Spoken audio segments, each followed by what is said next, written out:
Mga boss, ang pinakapag-asa na lang ng mga Pilipino sa ngayon is to put Duterte in Malacanang by 2028. So yun, ang iniiwasan at ginagawa nila ngayon mga boss.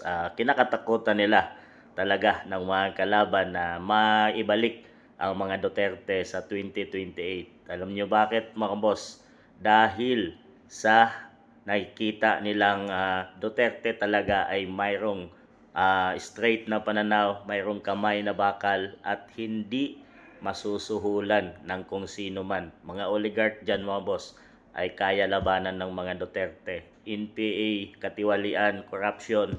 Pinatunayan na yan ng kanyang ama na si FPRRD at lalo na itong si BP Inday Sara na ma-straight na pananaw. Kaya nga siya bumitaw nung siya ay maging DepEd Secretary. Bumitaw siya sa administrasyon dahil sa pilit siyang sinusulan mga boss no, para isingit sa kanyang department ang mga budget insertion.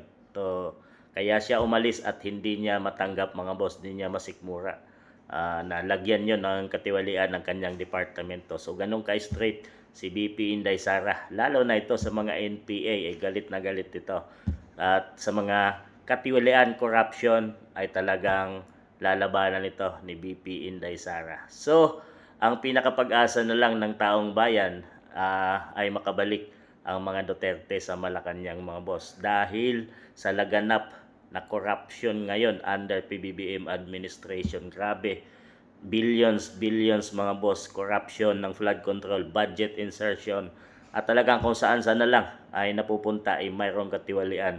Marami pa dyan mga boss ay hindi pa nabubulgar. So grabe na.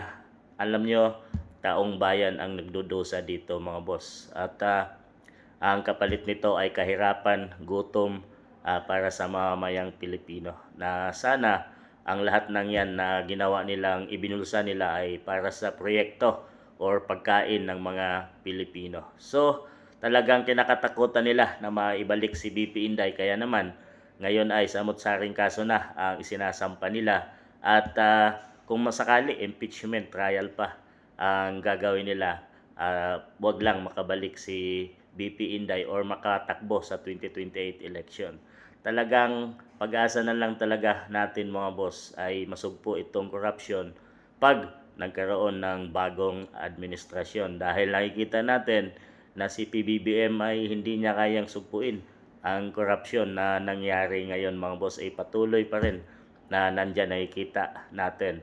Kaya naman sa mga trust rating, sa mga survey na ginagawa negative na si PBBM mga boss. Ibig sabihin yan marami na sa taong bayang Pilipino ay wala nang tiwala sa pamumuno ni PBBM mga boss. At talagang nakitaan natin ng kahinaan at wala din niya kayang sugpuin ang corruption na to at hindi pa natitigil. Hindi pa nalalaman kung sino talaga ang punot dulo ng mga corruption na to, na billions ang halaga na pera ng mamamayang Pilipino. So naniniwala ba kayo mga boss na ang pag-asa na lang natin is to put Duterte back in Malacanang sa 2028? Kung naniniwala kayo at malusutan ni BP Inday ang lahat ng ito, ay hintayin natin sa 2028 dahil marami pa siyang sasalubunging mga pagsubok para mapunta at malampasan ng lahat ng ito ay magiging presidente siya ng ating bansang Pilipinas sa 2028.